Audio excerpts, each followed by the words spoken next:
काम की पीक को भी आप नहीं छू सकते जी। तो फिर उसमें शादियां और चीजें फिर ये आपको हाँ आपके रास्ते से हटा देते सेकेंडरी चीजें। तो यूसुफ भाई आपने एक ही शादी की या आपको चले आपकी तो अभी जवानी है ना या कोई शौक है? अहमद भाई जरूरी नहीं है कि जवानी का मतलब है कि आप दूसरी शादी करें। तो यकीनन हमारे सामने तो बहुत बड़ी मिसाल मौजूद है मौलाना की शक्ल में। तो आप लाशौरी तौर पे अपने बड़े को फॉलो कर रहे होते हैं। आपका वालिद, आपके जो वालिद होते हैं वही आपके लिए सब कुछ होते हैं। आपके असल रोल मॉडल आपके वालिद होते हैं। तो अब चूंकि उनकी इतनी बड़ी खुली किताब की तरह उनकी जिंदगी, और मैं ही इत्तेफाक की बात है कि बहन भाई में से मैं सबसे क्लोज उनके, तो ये कि हाँ कमिटमेंट कि एक ही बेगम के साथ वफादारी कैसे निभाई जाती है ये उनसे सीखा है, और उसके बाद अपने काम से कैसे कमिटमेंट है ये सीखने की कोशिश कर रहे हैं। तो शादी आपने फैमिली में की? जी मेरी फैमिली में शादी हुई है। लव मैरिज थी? अल्हम्दुलिल्लाह जी मेरी बिल्कुल पसंद की शादी हुई है। अच्छा माशाल्लाह। हाँ जी, और एक इंटरव्यू में मैंने कुछ अर्सा पहले बताया भी था कि मेरी शादी में पहली दफा हमारे खानदान में ये रिवाज टूटा कि पसंद की शादी की गई किसी की। और ये बड़ी खूबसूरत बात है। अगर आप एक जायज शादी एक जायज रिश्ता है, अगर आप ख्वाहिश का इजहार कर देते हैं और हो जाता है। हमारे यहाँ तो इस पे बड़े अजीब अजीब मामला हो जाते हैं, और मौलाना माशाल्लाह इस पे ओपनली बोलते भी हैं। हाँ। वो कहते हैं बेटियों से भी पूछ लिया करो कि बेटा यहाँ पे करने लगे हैं ठीक है जी। हमारे यहाँ तो बाज़ दफा पूछा भी नहीं जाता और जबरदस्ती कर दी। जी बिल्कुल, इसको आप इस तरह समझे ना अहमद भाई कि देखिए इंसान की जिंदगी में सबसे बड़ी एक जो मरहला आता है पैदा होने के बाद वो शादी होती है। किसी भी इंसान के लिए ये बहुत बड़ा जिंदगी का एक मोड़ होता है पूरी एक जी, जो कि उससे आगे पूरा जनरेशन में चलना होता है। तो हम अपने बच्चों की मौलाना ये फरमाते हैं कि हम छोटी छोटी ख्वाहिशात तो पूरी करते हैं कि ये ले दो, ये बेच दो, यहाँ इसको सैर करवा दो, ये खिला दो, ये पिला दो, ये ब्रांड ले दो, ये गाड़ी ले दो, लेकिन जब उसकी जिंदगी का सबसे बड़ा फैसला आता है, सबसे बड़ी ख्वाहिश पूरी होनी होती है, तो वहाँ हमें रिश्तेदारियाँ याद आ जाती हैं, वहाँ हमें खानदान याद आ जाते हैं, इज्जत जिल्लत का मसला बन जाता है, नाक का मसला बन जाता है। तो इन सारी चीज़ों को इनकी कोई अहमियत नहीं है कि अगर दो बच्चा बच्ची में आपस में एक हलाल तरीके से एक पसंदीदगी का ताल्लुक बढ़ जाता है तो उनको शादी कराने में यही शरीयत का हुक्म है। बिल्कुल यही फितरत है, यही शरीयत है। तो मैंने जब अपनी ख्वाहिश का इजहार किया तो मौलाना ने 1 मिनट नहीं लगाया, मौलाना ने डंडा नहीं उठाया कि ये गुस्ताखी कर दी और ये हाँ अगर मौलाना का बिहेवियर मेरे से फर्क होता तो शायद मैं इजहार ही ना कर पाता। आपने इजहार भी इसीलिए किया कि आपको पता था। जी मैंने उनकी नरमी का फायदा उठाया। चले माशाल्लाह। सहरी इफ्तारी में आमतौर पे मौलाना को आप लोगों को घर में क्या पसंद है? कोई घर में स्पेशल चीज तैयार होती है या बस? मैं अगर मौलाना की सहरी इफ्तारी आपसे शेयर कर दूं तो शायद आपको लगे कि मैं गलत बयानी से काम ले रहा हूँ। अच्छा। क्योंकि माशाल्लाह जी अल्लाह ने, मैं समझता हूँ ऐसे बंदे को खूबी अल्लाह बहुत देता है जिससे उसने कोई काम लेना होता है। तो इतना ज्यादा कंट्रोल्ड इफ्तारी पे मैंने नहीं किसी शख्स को देखा। जिंदगी गुजर गई जी मौलाना के साथ गुजर रही है कि उनकी इफ्तारी आप समझ सकते हैं उस वक्त क्या हाल होता है।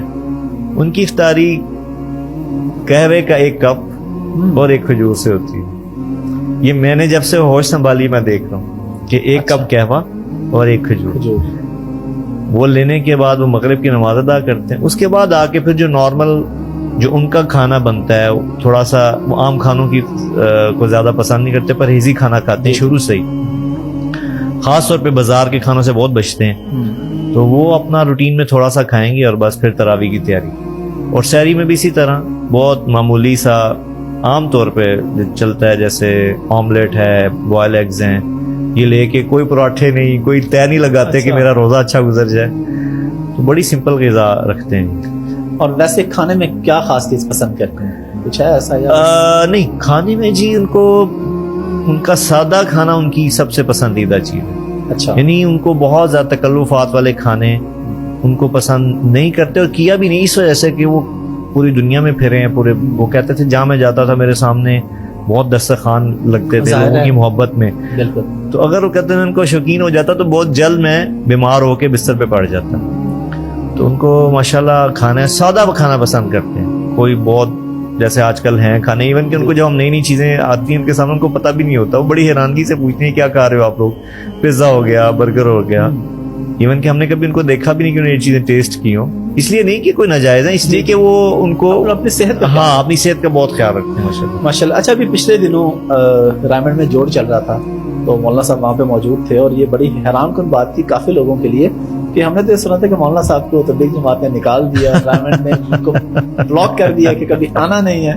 تو اس حوالے سے ذرا تھوڑا بتائیں کہ کیا کوئی ایسی پابندیاں لگی ہیں آپ کے اوپر؟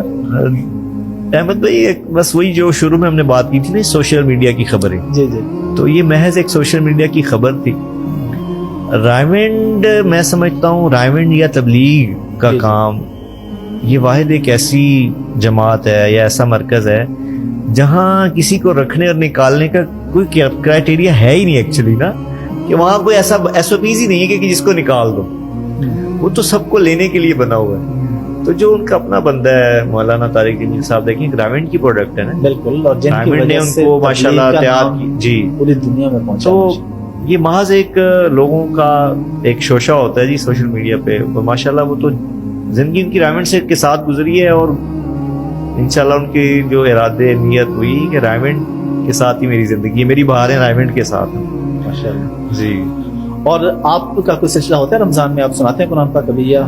احمد بھائی بالکل, میں بھی اللہ کا شکر ہے جی کوئی 10-12 سال تو سناتا رہا. اچھا ماشاءاللہ. ہاں جی, لیکن بہت بڑی ریزن بنی جب مصروفیات بڑھ گئیں, خاص طور پہ یہ فاؤنڈیشنز اور یہ جو ویلفیئر کے کام جب شروع ہوئے جی جی, تو ٹریولنگ آپ پھر ٹریولنگ بڑھ گئی, پھر سب سے بڑھ کے اللہ کی توفیق سے جی میں اس بات پہ اللہ کا بے حد مشکور ہوں کہ انہوں نے مجھے, اللہ تعالیٰ نے مجھے مولانا کی خدمت کی بہت موقع دیا الحمدللہ, جو کہ میں ان کے ساتھ رہتا ہوں. تو پھر وہ ایسی ان کی صحت کی وجہ سے ایسی ان کے ساتھ بانڈنگ ہو گئی کہ پھر میرے لیے مشکل ہو گیا. MTJ کے جو آپ کے بزنس پہ اپنے آرام فاؤنڈیشن کی تو بات ہوگی, کتنی برانچز ہیں اور آگے آپ لوگوں کے کیا پلانز ہیں؟ ہاں جی, اس کو کہاں کہاں پہ آپ نے لے کے جانا, اور MTJ یہ جو آپ نے برانڈ شروع کی اس کے پیچھے بنیادی کیا مقصد تھا؟ جی بالکل احمد بھائی, MTJ بھی آپ سمجھ لیں کہ MTJ فاؤنڈیشن ہی کی وجہ سے بنا. اچھا, فاؤنڈیشن, ہاں یہ بات میں بڑا واضح طور پہ آپ سے عرض کرنا چاہتا ہوں, ہو سکتا ہے آپ کی برکت سے کئی لوگوں کو بات یہ واضح ہو جائے انشاءاللہ, کہ MTJ فاؤنڈیشن جب بنی تو وہی سبب تھا MTJ برانڈ بننے کا. اس کی میں آپ کو وجہ بتاتا ہوں جی, کہ جب دیکھیں MTJ فاؤنڈیشن ہم نے لانچ کی, بنی پراپر, جب سارا سسٹم شروع ہو گیا تو وہی سال انفارچونیٹلی کرونا کا تھا. بالکل, آپ سمجھ سکتے ہیں کہ فاؤنڈیشن مینز کہ آپ کو ڈونیشن اکٹھے کرنے, کلیکٹ کرنے ہیں. تو اس سال پورا مہینہ ایسا گزرا کہ فاؤنڈیشن کے اکاؤنٹ میں لٹرلی 1 روپیہ بھی نہیں ہے. میں فزیکلی بتا رہا ہوں, لوگوں کے پاس جی لوگوں کے پاس جی بالکل, لوگوں کے پاس اپنے لیے کچھ نہیں بچا تھا, وہ لوگوں کو کیسے دیتے. تو پورا مہینہ ایسے گزر گیا جی پریشانی میں, اور ہمیں پتا تھا کہ یار کتنے لوگ جڑ چکے ہیں فاؤنڈیشن کے ساتھ, تو کیا ہوگا. اسی پریشانی میں مولانا کا بھی وہ رمضان بہت مشکل تھا, اور ہم سب کا بہت مشکل تھا کہ کیا ہوگا. آپ یقین مانیں اتنی ٹینشن میں وہ رمضان گزرا کہ اگر میں اپنی زندگی کا مشکل ترین رمضان گنوں تو وہ رمضان تھا, کہ کچھ ہم بلائنڈ ہو گئے ہم نا کہ آگے کیا بنے گا. تو مطلب یہ عجیب اتفاق ہے اللہ کی طرف سے. جب دیکھیں 27 رمضان المبارک تھی, 27ویں کی رات, اور اسی دن مولانا نے ہمارا ختم قرآن ہوا, گھر کے اندر ہی پڑھتے ہیں ہم کافی عرصے سے, تو راتیں چھوٹی ہوتی تھی تو ہم بیٹھے رہتے تھے, مولانا گپ شپ, مولانا پھر اس دن جو تفسیر بعض دفعہ موضوع چھیڑ لیتے تھے فجر تک. تو اس رات بیٹھے تو یہی کہتے ہیں بچوں رمضان ختم ہو گیا, فنڈ آئے نہیں, آگے کیا ہوگا. سوچتے رہے, ہم خاموش ہو گئے, ہم نے کہا ہم کیا کہہ سکتے ہیں. تو رات 3 بج رہے تھے جی, سحری کا وقت قریب تھا.